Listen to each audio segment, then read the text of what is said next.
Hello and welcome. It is Eric Erickson here. I'm glad to have you with me. The phone number, if you'd like to be on the program, is 877-973-7425. I wanted to find this clip. It's a bit of an old clip. I played it before.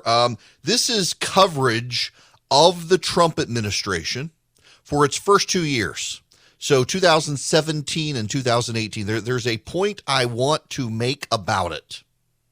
But again, to understand what you're about to hear, this is a montage that was prepared several years ago, covering the first 2 years, not all 4 years, just the first 2 years, 2017 and 2018. This is the media coverage of the Trump administration from CNN to MSNBC to ABC, CBS, NBC to even Fox News. Breaking news. A bombshell. Today is a turning point. Today was historically bad for President Trump. Today was a turning point. A turning point. We're at a turning point here. The beginning of the end for the Trump presidency. We have another bombshell. Mike Pence might have to assume the office of the presidency. Rumblings of the word impeachment. Breaking news. Another bombshell out of the White House. I believe this is the beginning of the end. I do too. It's really the beginning of the end. He may be feeling the walls closing in on him. All the walls closing in on him. The walls closing in on him. Breaking news, a new bombshell. One astrologer says this means the beginning of the end for President Donald Trump. Trump will resign. Trump is going to resign. Is this the tipping point? I know we've said it over and over. You think this is a tipping point? And over and over. This is a tipping point. And over and over. Breaking news, President Trump off the rails. It was the beginning of the end today. The beginning of the end. Breaking news tonight, new bombshell. This is the beginning of the end. The beginning of the end. The walls are closing in. The walls closing in. The walls closing in. Breaking overnight bombshell. This is a very dramatic day, and I think it might be near a tipping point. Do you think this is a tipping point?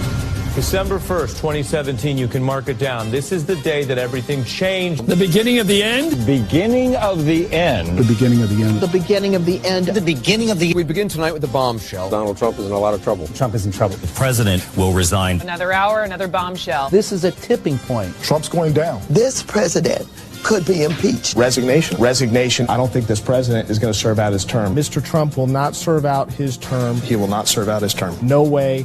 No how. Breaking news. Absolute bombs. Donald Trump is not. He's done. And it's over. It's over. The walls closing in. The walls closing in. This is going to be the Achilles heel. Breaking news tonight. I expect Trump to depart. This week will be the watershed week. Trump is in big trouble. Trump's in a lot of trouble. It's a sign of a terrified old man who feels the Walls Closing in. The walls are increasingly Closing in on him. Tonight, the walls are closing in. today changed everything. This is the beginning of the end. Today, the biggest Tipping point for the Trump administration. What a historic day. The bombshells. He's underwater. He feels the walls closing in. turning point. We may be at a tipping point. It's the beginning of The end. The beginning of the end. Another bombshell. Bombshell. Bombshell. Bombshell. Bombshell. Bombshell. Bombshell. this is a bombshell. It is. I love playing. Y'all, that's just the first 2 years. That's just the first 2 years. The media is finally coming to terms with the Hunter Biden story. And Ron Klain, the prime minister, Joe Biden's right-hand guy, his official title is chief of staff to the president of the United States. He was asked about this by George Stephanopoulos. We also know the Justice Department is intensifying its investigation into Hunter Biden, the president's son. I assume the president has had no contact with the Justice Department about that? Neither the president or any of us at the White House have had any contact with the Justice Department about that. Is the president confident Hunter Biden didn't break the law? Of course the president's confident that his son didn't break the law. But most importantly, as I said, that's a matter that's going to be decided by the Justice Department, by the legal process. It's something that no one at the White House has involvement in.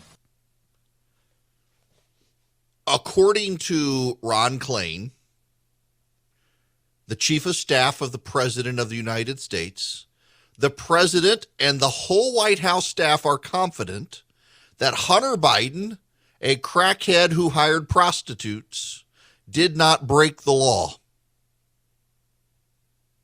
They're confident that Hunter Biden, who smoked crack cocaine, an illegal substance purchased illegally, with prostitutes engaged in illegal activity, somehow didn't engage in illegal activity when it came to Burisma and Chinese companies. Can you imagine if this were a Trump kid, what the media coverage would be. I played you a montage of 2 years of coverage of the Trump White House. Bombshell, bombshell, bombshell, bombshell, breaking news, bombshell, bombshell, beginning of the end, bombshell. Can you imagine if one of Trump's kids had a laptop that was released? And by the way, the media wouldn't cover the release of the laptop. They said it wasn't true. It's taken them 2 years to admit that it was true and to vet it to themselves. Meanwhile, compare that to the Trump phone call story, where the media immediately ran with stories of deleted phone records that turn out not to be deleted. It took them 2 years before they would touch the Hunter Biden story, and not even a day to run with an already retracted story about phone calls from the Trump White House. Is it any wonder no one trusts the media on this? But the idea that Joe Biden would think that Hunter Biden would do the right thing. By the way, I've talked to multiple reporters, and they all say Hunter Biden is a major screw-up and not a nice person. Good Morning America did not run a story that made really big news over the weekend. And notice they covered it over the weekend on ABC News, so this is where media bias comes in. It's how and what stories they cover, when they cover them over the weekend. ABC News broke a big story about Hunter Biden, and Good Morning America would not touch it. The George Stephanopoulos, who asked Ron Klain about Hunter Biden, didn't want to touch this story today. This is from ABC News, though. And see what they'll say is, well, we covered it. You talked about it on radio. Yeah, but you didn't cover it in prime time. You buried it on the weekend when no one was watching. Hunter Biden is apparently spending his father's presidency living in luxury in Malibu, and so is his taxpayer-funded security detail. The Secret Service detail protecting the president's controversial son has been paid more than $30,000 a month to rent out a swanky Malibu, California mansion for nearly a year. Sources familiar with the matter tell ABC News. The agency responsible for protecting the president and his family, among other ranking government officials, selected the property in order to be located as close as possible to Biden's own rented mansion, where he is paying $20,000 a month. Retired senior Secret Service agent Don Mielek, now an ABC News contributor, said the arrangement is the cost of doing business for the Secret Service, adding that under federal law, the agency has a mandated protective responsibility for the president, the first family, and anyone else the president designates for protection. Typically, whenever a protectee sets up their residence, the Secret Service is forced to find some place to rent nearby at market value, Mielek said, noting that the agency is also renting out properties to protect President Biden's residences in Wilmington and Rehoboth Beach, Delaware. This isn't new. The service has had to do this in the past administrations, and unfortunately, the housing market has driven the prices up substantially. Hunter Biden is staying in a mansion on the beach in Malibu, California, renting it for $20,000 a month. Where do you think he is getting that money? Where do you think he's getting the money? Now, to merge stories. This is the same problem the Biden administration has with Iran. The Biden administration wants to believe. Ron Klain can say that they do believe, but let's be honest here. It's that they want to believe Hunter Biden is doing nothing nefarious. It's that they want to believe Hunter Biden is somehow repentant and an upstanding guy. They want to believe this. They would never believe it about Trump or the Trump family, but they want to believe it about Hunter Biden. In the same way, they want to believe this about Iran. They want to believe that Iran will stop funding terrorism around the world. In other words, the Biden administration is engaged in magical thinking. When you buy stock in the stock market, when you invest, they tell you the past is not an indicator of the future. They don't want you to think that because the stock's been going up in the past that it'll suddenly keep going up in the future. They don't want you to think that. But in reality, outside the stock market, the past is the best indicator of the future. And the Biden administration is now engaged in magical thinking wherein they do not have to consider the past. They do not have to consider what came before. They do not have to consider Hunter Biden's repeated pattern of gross behavior. They can somehow now believe everything's all right. That he's just honestly got this $20,000 a month lying around to be able to fund this mansion. That he's not trading on his father's name, the president of the United States. He would when he was vice president, but he would never do that when Joe's president. They're engaged in magical thinking on Iran, that somehow the Iranians, if we give them this deal, they'll stop funding the Houthi rebels. They'll stop funding Hezbollah. They'll start feeding their people. They'll start taking care of their people. They are engaged in magical thinking, detached from reality. It's the same thing with the economy. They're engaged in magical thinking there as well, that somehow everything will just sort itself out and that it's not their fault. I don't know what left-wing think tanks they're talking to. I don't know where they're getting their information. I don't know whose worldview is shaping their worldview. Maybe it's Joe Biden's, who's been wrong about pretty much everything in 50 years when it comes to foreign policy. But the idea that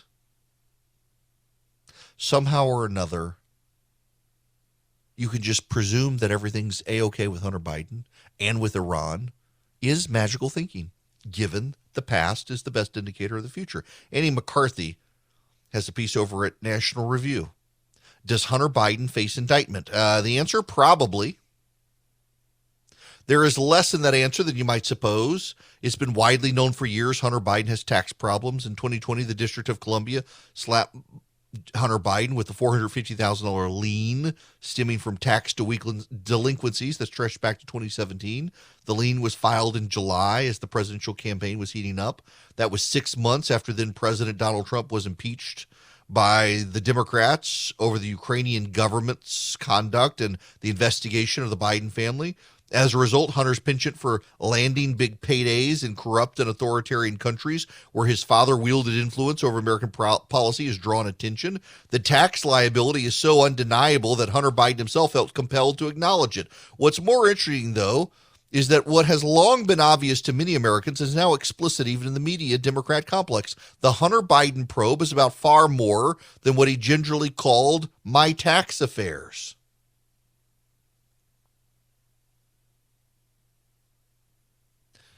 Hunter Biden may go to jail. I wonder if his dad will pardon him. And remember, when the media was worried about the Trump administration, there were nonstop hand-wringing over the presidential pardon and would Trump abuse it. Notice there's none of this in the media right now. None of this. The double standard is striking, and the problem here is that outside of Hunter Biden, which is a problem, we've got the Iran situation wherein there's also magical thinking, and you really do not have a media complex in the United States willing to ask the tough questions of the Biden administration because they, like the Biden administration, are so scared of the second coming of Trump. They want to do everything to help Biden, and ironically, that's probably the thing most likely to help the return of Donald Trump to power. Hello there. It is Eric Erickson here. The phone number is 877-973-7425. Let me go to John. You're going to be up first today. John, welcome to the program. How are you? Eric, I'm doing fine. Thank you for taking my call. Long-time listener. Thank you. Hey, just spitballing here a minute. You're talking about Hunter, and you got my mind got to spinning. So, what's your thoughts on the fact that the Democratic Party, the powers that be behind the scenes, have been saving this Hunter Biden laptop and story and everything else just in case they run into the problem that President Biden has gotten himself into, where his presidency is a complete flop, and they need to get him out of there. Here's the reason to get him to resign. Oh, well, I mean, and then let him pardon Hunter on the way out the door. Yeah, probably. Yeah. Okay, so here's I see where you're coming from. I think, however, that the media has been running cover on Biden, and at this point they realize there's nothing worth salvaging here. And I don't know that that's to get him out of office. It's just at some point, the media does want to keep making money, and they can't keep making money if they lose all of their credibility. They know an indictment's probably coming, so they got to get ahead of it and say, see, we didn't cover it up. But that being said, let's say Biden does want to leave office and pardon Hunter on the way out. God help us having Kamala Harris replace him. That would probably, by the way, John, there's a story out today. Kamala has replaced her chief of staff and her chief speechwriter now, or rather her deputy chief of staff and her speechwriter. So virtually every single person, we are a year and a couple of months into the Biden administration. Joe Biden has not replaced a significant member of his staff, and Kamala Harris has replaced her entire staff. It's like her entire staff is molting.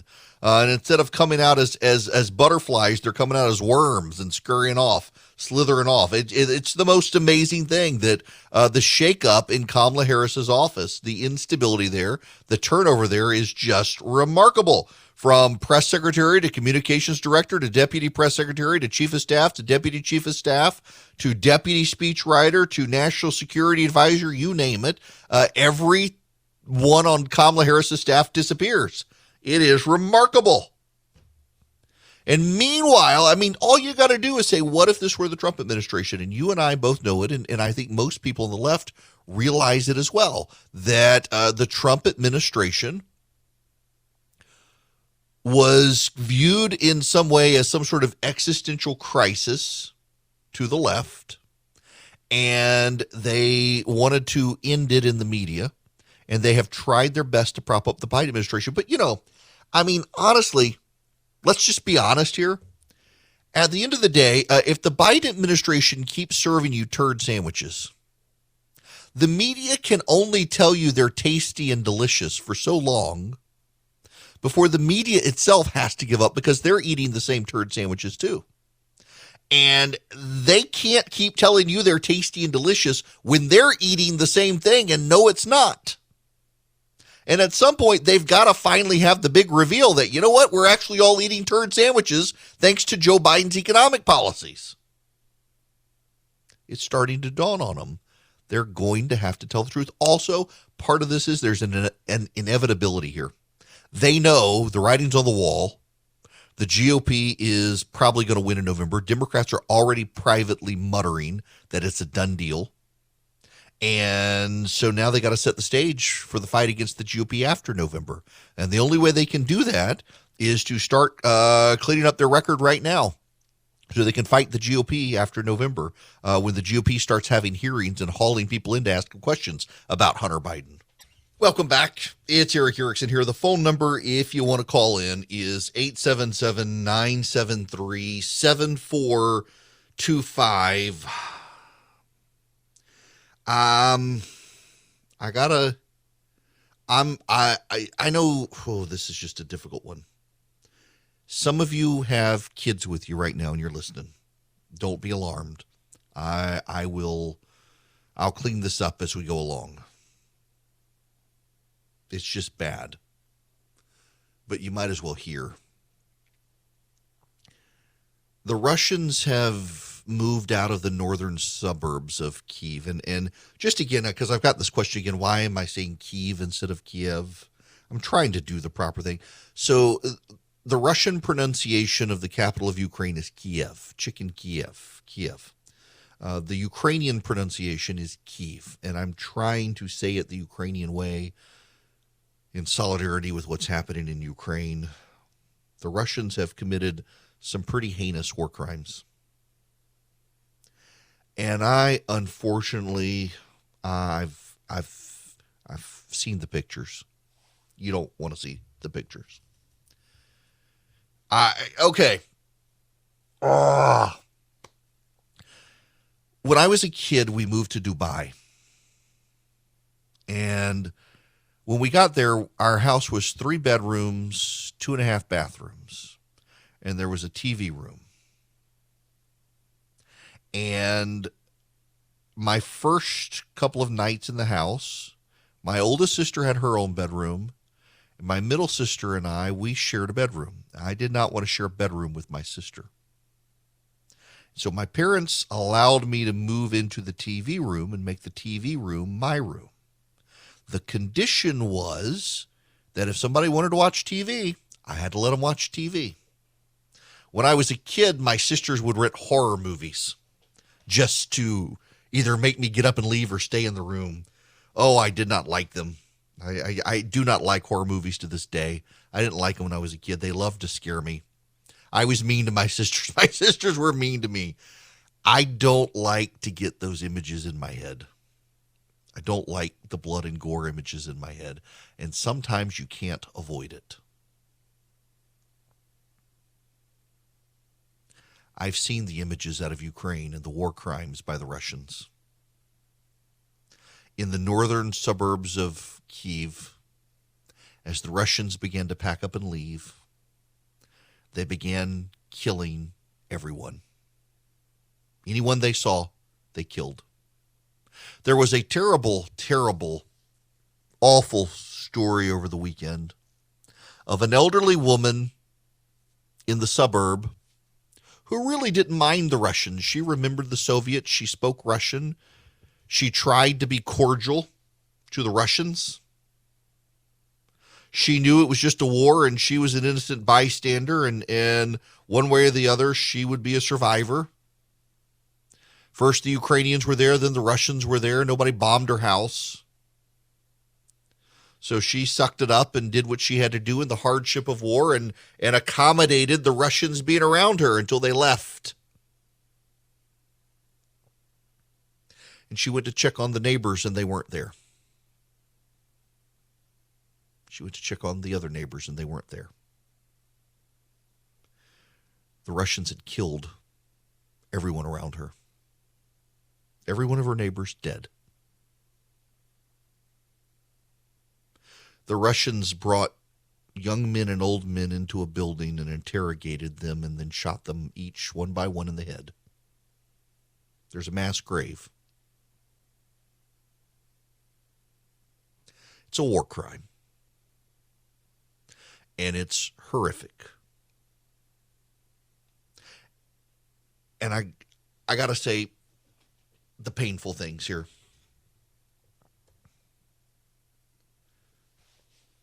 We in the West, we make a big deal about the rule of law and treaties. We make a big deal about regulations, and we'll hash things out in bilateral and multilateral agreements and global treaties. We'll go to the United Nations. We'll give big speeches. We'll speechify and use big words.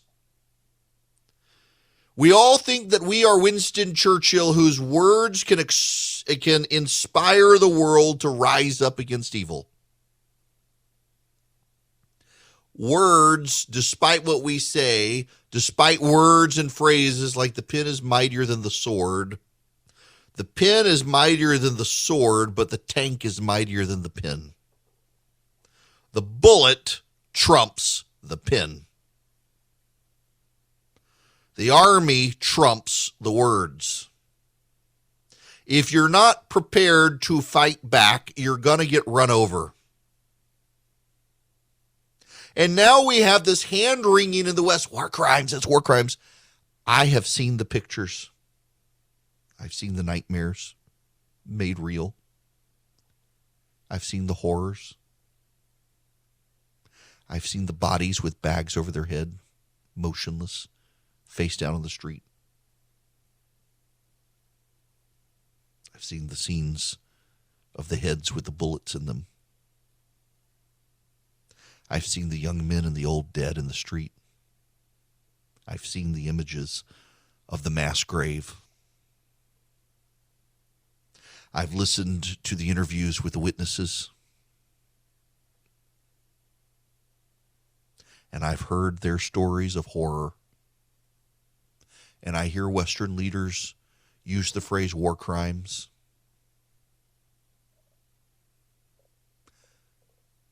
Let's stop deluding ourselves. A war crime. The war itself is a crime. But this whole idea at times like this in the West that somehow we have this law and order regime and we're going to have rules, and those rules are going to be imposed on all the fighters in a war, and all the fighters are going to stand by. You know, one of the reasons we had such a hard time in the Middle East fighting Al-Qaeda is that every time we wanted to pull a trigger to kill a bad guy, we had to call the law firm first and vet it out. The Russians don't give a damn about your laws and your lawyers and your war crimes and your regulations and your statutory authority and your conventions on arms and your long speeches at the United Nations. They care about killing people and winning. And because they aren't going to win right now, they care about doubling down in areas where they can eke out some sort of win and kill as many people as possible. And you and I both know damn well no one is going to prosecute Vladimir Putin in The Hague for war crimes. He's not going to hand over his generals for prosecution, and he's not going to hand over his soldiers for prosecution. And you and all of your Poindextery lawyers and the President of the United States can go out and whine about war crimes. War crimes don't mean jack when the President of the United States himself can't get a handle on what's going on in Ukraine and how we should stand up for Ukraine and give them real-time intelligence and arms. I get this whole idea that in the world we can govern war with rules and regulations and lawyers. In easy times and peaceful times when it's third world leaders at war in Africa. That's one thing.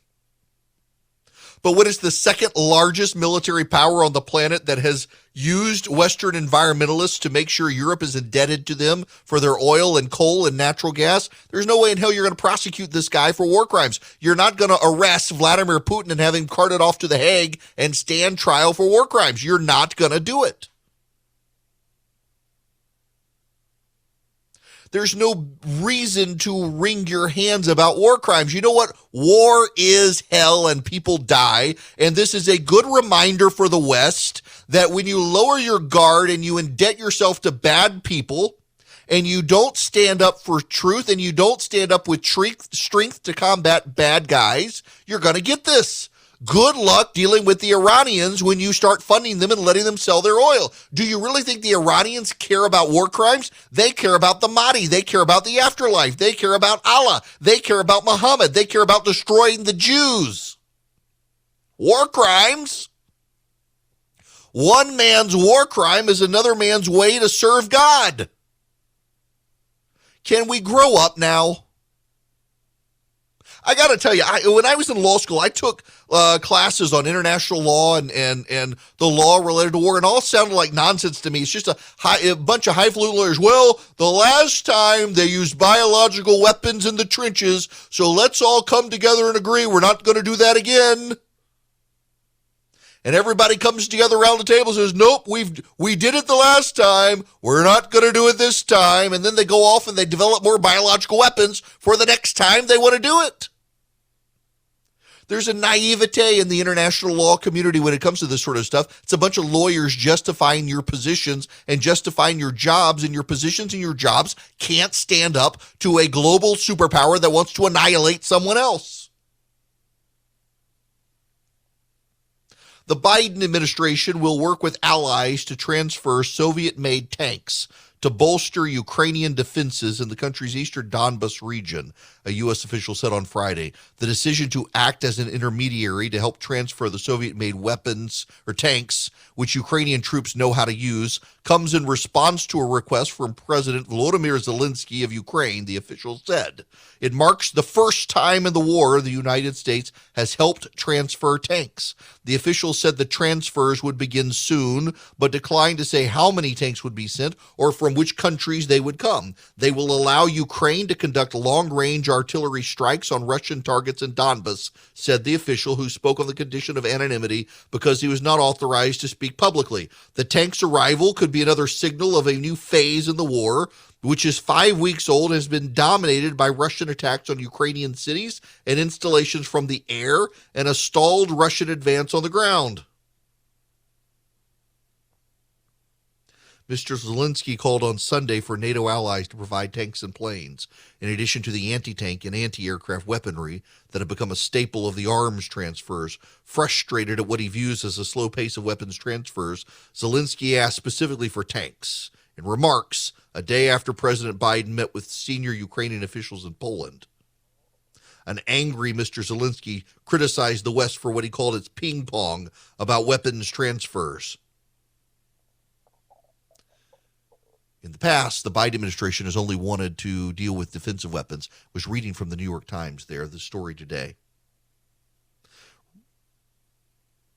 Emmanuel Macron of France is in a re-election campaign. The polls have tightened there unexpectedly in the last few days.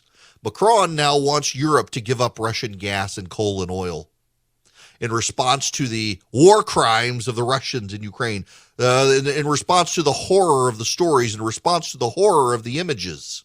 It's the images that matter. You know, the same damn thing's happening in China. We just don't have photographers there to document it, so everybody gets a pass. Disney gets a pass. Everybody gets a pass. Everybody gets to still feel good, even though we know it's happening, but we don't have the pictures to prove it.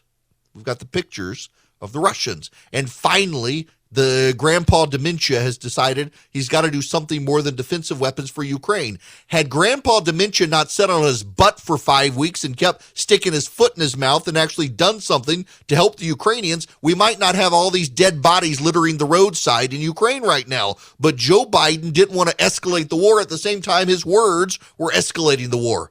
He was putting his foot in his mouth, calling for regime change in Russia, saying we would respond to Russian chemical weapons with American chemical weapons, and saying he was going to send American troops there, all of which was retracted, all of which was denied, all of which he actually said, but he wouldn't actually do jack to help the Ukrainians advance their weapon systems. He just wanted defensive weapons so the Russians could blow up their cities and kill their citizens, and the Ukrainians could get some tanks out of the way. You know, we're not even helping the Ukrainians and their drone army. They've got a massive drone army in Ukraine that's been profiled, but there are Western sanctions prohibiting parts from being shipped into Ukraine. So Europeans are buying the parts from the United States and then walking them to the border in Ukraine to help them build their drones. Because the Biden administration decided to lead from behind. Because the Biden administration, like with Iran, thinks we can put words on a piece of paper and everyone will agree to them because we agree to them. The Biden administration has a willful naivete when it comes to foreign relations, something the Trump administration was never accused of having. Say what you will about the Trump administration, and it had a lot of flaws and problems. Donald Trump at least knew the nature of the people around us and knew they weren't good and knew we had to be as strong as possible to prevent bad things from happening. The Biden administration has deluded itself into thinking that you can get a bunch of lawyers together, come up with a document, take it to the United Nations, get everyone to agree to it, and bad things won't happen because the paper says they're not going to happen. A paper is no match for Vladimir Putin. You can scream about war crimes all you want, but he's not going to be prosecuted, but he can be beaten. But it takes a president of the United States who's willing to not just stand up there on stage and call for regime change and say it was actually moral outrage. He really doesn't support regime change. It actually takes a president of the United States willing to let the Ukrainians not just defend themselves, but go on offense against the Russians. And this president doesn't seem to want to do that. And so we will find many more mass graves in Ukraine, in large part because the president of the United States has dithered. Oh, it's not just me saying that, by the way. Our European allies are saying the same thing. The European allies are saying it's the Americans and the White House's lawyers who are dragging everything out and making everything indecisive. The Europeans are ready to proceed, but it's this administration from Joe Biden that's hung up with lawyers and legalese and preventing us from actually helping the Ukrainians defend their homeland. when the lawyers get involved in this capacity, well, it's really hard to win a war when you got to go through the lawyers first. Well, Elon Musk has bought a controlling interest in Twitter. He's got like 9.5% of Twitter, which is fascinating that he would do this. So there's a backstory here. Elon Musk is a fan of the Babylon Bee, and he's also a free speech zealot. The Babylon Bee has been banned from Twitter. If you don't know what the Babylon Bee is, you should know the Babylon Bee. The Babylon Bee is a Christian humor site. I find it deeply funny. And my gosh, there are days I wish to write for the Babylon Bee. The headline right now, Ken Ham announces new movie where dinosaurs get loose on the Ark, Jurassic Ark. Addressing a conference at the Ark Encounter today, Ken Ham revealed the teaser trailer for Answers in Genesis' next big project, a feature film titled Jurassic Ark. In the exciting big-budget action movie, a rogue wave causes the raptor cages on the Ark to topple over, releasing the dinos to roam the ship and stalk its 8 terrified passengers. There's another one. Lazy Adam, just going to call this one Fly. Dateline Garden of Eden. A lackadaisical Adam really phoned it in with his laziest animal name, deciding to just call the flying bug he was presented with Fly. Really? That's the best you got? Boomed the voice of the Lord Almighty. I gave you one job, man. I knew I should have named these things myself. Just last week, I spent all this time lovingly designing this amazing creature, and you looked up and said, Peacock, give me a break. Now you're just with Fly? That's it? But Babylon Bee got banned from Twitter for acknowledging that Rachel Levin, the Assistant Secretary of Health and Human Services, is actually a man. And they banned the Babylon Bee account for pointing that out. And now maybe Elon Musk, with a controlling interest, can browbeat the company into not punishing people for telling the truth. Maybe. It's 2022. Things are still crazy. Things haven't settled down. And now you got the Federal Reserve and interest rates. You got the economy. You got inflation. A lot of banks won't even return your phone call. Let's say you're a small business and you need a loan for $750,000 or higher.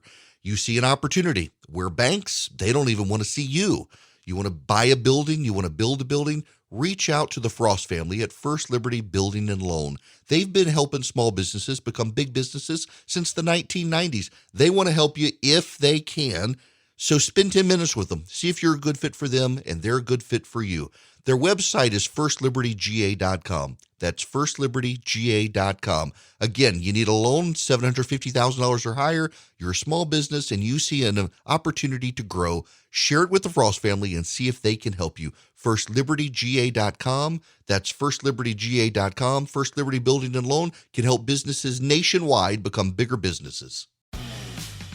For the ones who work hard to ensure their crew can always go the extra mile, and the ones who get in early so everyone can go home on time, there's Grainger, offering professional-grade supplies backed by product experts so you can quickly and easily find what you need.